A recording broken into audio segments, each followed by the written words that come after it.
او بیا پیغمبر علیه الصلاۃ والسلام حلیمه به هغې ته چې کوم خیرونه رسېدلي بار نه زنانه راتلې د مکې مکرمې د مالدارو خلقو زنانو بچي به اغستل چې ما ته اجرت به ښه میلاویږي حلیمه به وی زوم رالمه وی زما سورلي ډېره کمزورې وه په کومه اوښه به سورلۍ باندې چې ما او خاوند مې راتلو نو دا ډېره کمزورې وه د نورو سورلۍ ډېرې زیاتې چاقې وې هغه ټول مکې ته زموږ نه مخکې شو رالل کم د مالدارو زنانو بچي چې وو هغه هغو اغوستي وو وی دا یو بچی پاتې شو پیغمبر علیه الصلاۃ والسلام ته اشاره ده ما خاوند ته وی چې سړیا د تش تلو نه خو دا ښه دی دا به ویسو ځان سره خدمت به یې کوو وی خاوند مې راته وی چې ښځې دا یتیم وړوکی دی دی به ما تعالی څه اجرت راکړي خو هغې راته ووی حلیمه به وی چې ما وی چې د تش تلو نه خو دا غوره د ځان سره به بوځو په سیال کې به د خپلو خپلوانو قافلې سره سیال شو چېرې موږ هم یو ماشوم ځان سره راوست وی چې کله پیغمبر علیه الصلاۃ والسلام حلیمه به وی چې کله ما ته په غېږ کې راواغستو او ځان سره مې راوړ نو زما سورلي بیا خو هغه شانې کمزورې او چې کله موږ په خپله سورلۍ کېناستو زما د سورلۍ طاقت وقتاً فوقتاً سیوا کېدو زما سورلي ډېره زیاته چست او چابکه شوه ما خپله قافله هم ورسوله زه د خپلې قافلې نه مخکې شومه زما سورلي ډېره ښایسته او ډېره چابکه طاقتوره د قافلې نه مخکې خپل ځای ته راورسېدمه خاوند ته مې وی چې سړیا دا وړوکی برکتي دی دا وړوکی دی د خیر نه ډک دی د وړوکي سره خوشحالۍ دي د دې وړوکي سره د خدای مدد دی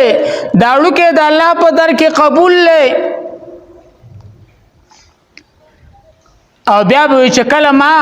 دله خوا ورکوله پیغمبر علیه السلام ته فرمایي نو ده به یې وخوا خوړه دوی مې ته خوله نه خوا کوله چې دا زما د ورور د عبدالله ایسته ده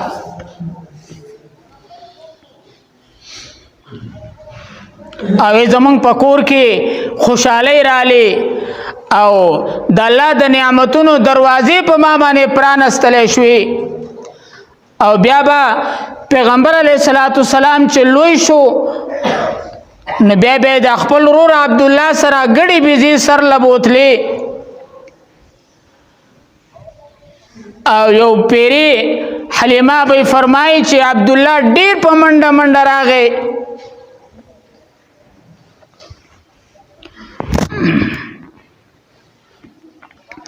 ما ته وی چې ابۍ دوه تنه رالل زما ورور یې وناسه د هغه سینه یې سري کړله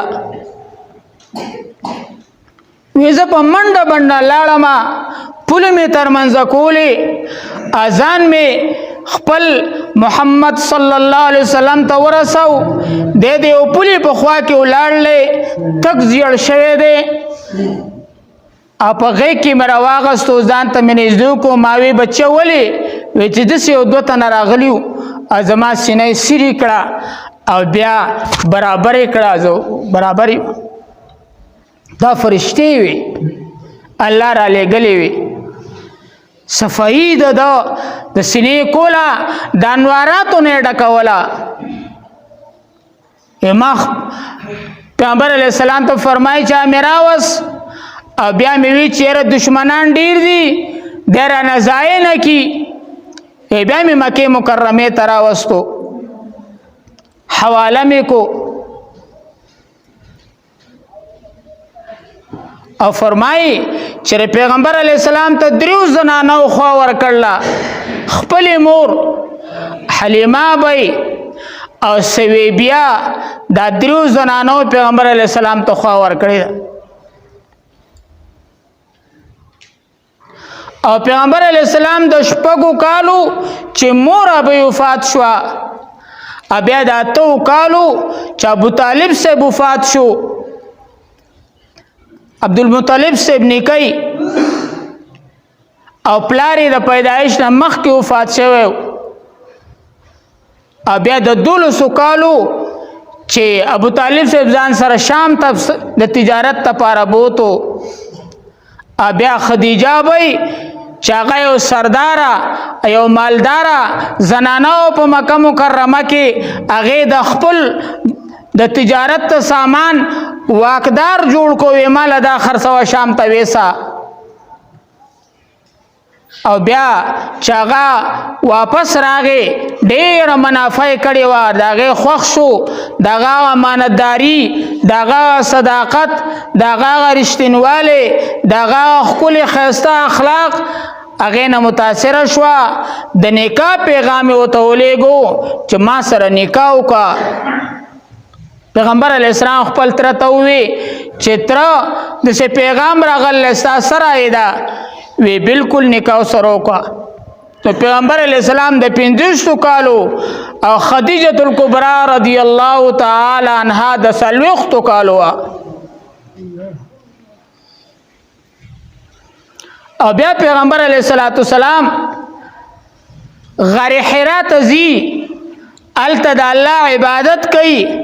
او بیا ته په 40 کال باندې پیغمبري میلاویږي زما عزتمندو چې کله رومبنی آیاتنا مبارکه نازل شو اقرا بسم ربک الذی خلق خلق الانسان من علق اقرا وربک الاکرم الذی علم بالقلم علم الانسان ما لم يعلم دا آیاتنا مبارکه نازل شو جبرئیل علیہ السلام په خپل شکل کې ولدو پیغمبر علیہ السلام غبراو شو پیغمبر اسلام ته وی جبرئیل اقرا پیغمبر علیہ السلام جواب کو فما انا بقارئ زلوستون کې نه ما زما استاد نشته ما سند لوستلی ویزی چې کوم دی پدری پیری ما وی چې زلوستون کې نه ما جبرئیل علیہ السلام ځان سره ونیولم په ما زور کو نو ما ته ټول دنیا ښکارا شوا ابه ما ته وی اقرا نو ما وی اقرا بسم ربک الذی خلق او بیا راغی کور ته خدیجة الکبرا رضی الله تعالی عنها ته فرمای زملونی زملونی په ما کمبل واچوا مالا ساړه کیږي عائشہ بھائی ته خپل حالات واورول خدیجة الکبرا عنها ته نو خدیجه بھائی پیغمبر علیہ السلام نے تسلی ورکړي تسلی چې الله بتا نه یوازې نه پریدي الله بتا نه خپه کوي الله بتا نه ستړی کوي ځکه ته د یتیمانانو ملګری ته د مظلومانو ملګری ته د کونډو ملګری ته د انسانیت خیر خوای ته صادق او امین ته خپه کېږه مه یریږه مه الله بتا یوازې نه پرېږدي الله بتا نه خپه کوي هغې ته پته ولګېده د اهل کتاب یو عالمو هغه تپوس یې تنه یو پیرې شام ته په دغه سفر باندې نو په لارې باندې یو راهب پاتې کېده نو چې دی کله کېناسته نو د ونې هغه سوری په ده پسې راوګرځېد ابو طالب صاحب سره دی تره هغه راهب ابو طالب صاحب راغوښته وی دا څوک ته وی دا زما ورواره دی وی د پلار وی وفات شوی دی وی مور مې وفات شوې ده هغه ورته ووی چې د دې هلک دشمنان ډېر دي او دا د آخر زمانې پیغمبر دی د ډېر خیال ساته موږ په خپلو کتابونو کې دا خبره لوستل او دا هغه نښه وه زه دې ته ناست وم چې څوک به راځي او دا د دې ونې دا سوری به په چا پسې په کوم وړوکي باندې په کوم سړي باندې به سوری کېږي نو دغه نښه ما په دې کې بیا مونده نو دا د آخر زمانې پیغمبر دی خیال یې کوه نو خدیجة الکبرا رضی الله تعالی عنها ته اندازه وه چې ما د تمام دنیا د نور سره د سپوږمۍ سره نزدېکت او قرابت حاصل شوی دی. نو پیغمبر علیه الصلاۃ والسلام له تسلی ورکړه په زنانو کې د ټول لومړی ایمان دا خدیجه الکبرا رضی الله تعالی عنها راوړی دی. په زنانو کې پیغمبر علیه السلام د نبوت تصدیق اړومبی چغه دا خدیجه الکبرا وهلې ده. اره پیغمبر علیہ السلام ټول الواد دا د خدیجه الکبرا نه پیدا لري، 4 لونه او 2 زامن. نو زما عزتمنو داغه د خیر شپې ورځې چې الله مونږه تاسو امت باندې سوت کړی دی، ا د دوړو جانو سردار دی میاشت کې دنیا ته راغلی دی. مونږ تاسو د درود شریف اهتمام په پیغمبر علیه السلام ډیر زیات کو. ډیر خلک د درود شریف ویلو مخالف ته ا د لوی لوی داو خوندان وای خپکیږي، حالانکه د خدای امر دی چې ما ایمان والو الله او د الله فرشتي ان الله و ملائکته الله او د الله فرشتي یصلون علی النبی په پیغمبر علیہ السلام درود سلام وی یا ایها الذین آمنوا ایمان والو صلوا علیه وسلموا تسلیما. امر دی چې مسلمانانو تاسو په پیغمبر علیہ السلام باندې درود وای. دا داسې وظیفه ده چې الله په خپل کوي، په خپل فرشتو ته ویلي دي چې تاسو دا وظیفه کوئ. او ما ته حکم کړل قیامت پورې چې مومنانو زما په محبوب باندې درود سلام لګي وې. پیغمبر علیہ السلام یې ورته صحابو ته او فرمایل تاسو شوم پیژنئ شوم څوک ته؟ صحابو عرض وکړو یا رسول الله شوم خو مونږ هغه ته وایو چې بس لاس موټې په جیبې لړم ناستي. نو پیغمبر علیہ الصلوۃ والسلام ارشاد فرمای شوم هغه سړی دی چې زمان نوم واغستی شي دی په ما درودونه وای. دا ډیر زیات شوم دی. حدیث پاک کې راځي شوم سړی نه دی کده ټول شپه عبادت کوي، ټول مسلسل روزي نه چې خدا د شوم والی دا ناکار صفت پد کې دی. شیطان ته د غولول د کوټه منډه ده او بد عمل سره دی، قبلهم نه پیژني، د خدای سره ځان معاملې ده،